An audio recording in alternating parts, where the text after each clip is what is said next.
প্রতিষ্ঠার আন্দোলন আরো এক ধাপ এগিয়ে গেল।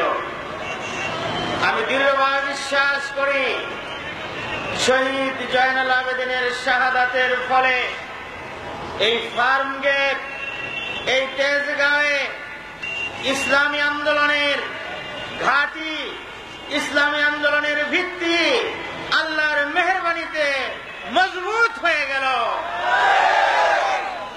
আধিপত্যবাদী, সাম্রাজ্যবাদী, স্বৈরাচারী কোন শক্তি ইসলামী আন্দোলনের অবস্থা যেখানেই ঝরেছে সেখানেই ইসলামী আন্দোলন দুর্বার গতি পেয়েছে। বাংলাদেশের বুকে স্বৈরাচার উৎখাত করে আল্লাহর দ্বীনকে বিজয় করার যে সংগ্রাম, এই সংগ্রামকে জোরদার করেছে, শক্তিশালী করেছে। জনগণের মধ্যে এই সংগ্রামকে জনপ্রিয় করেছে শহীদের রক্ত, শহীদের রক্ত।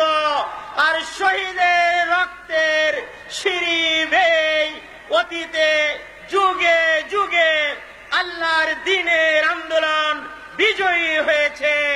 বাংলাদেশের বুকেও, রাজধানী ঢাকার বুকেও শহীদের এই তাজা রক্ত, শহীদ জয়নাল ভাইয়ের শাহাদাত আমাদের আন্দোলনকে ইনশাআল্লাহ দুর্বার গতি দেবে। যারা আমাদেরকে ঠাট্টা করে, মস্করা করে, আমাদের বিরুদ্ধে চক্রান্ত করে, ষড়যন্ত্র করে, প্রাসাদ ষড়যন্ত্রের মাধ্যমে উম্মতে মুহাম্মদীর এই বাংলাদেশ থেকে শাহজালাল, শাহ মখদুম, হাজী শরীদুল্লাহ, খান জাহান আলীর বাংলাদেশ থেকে ইসলাম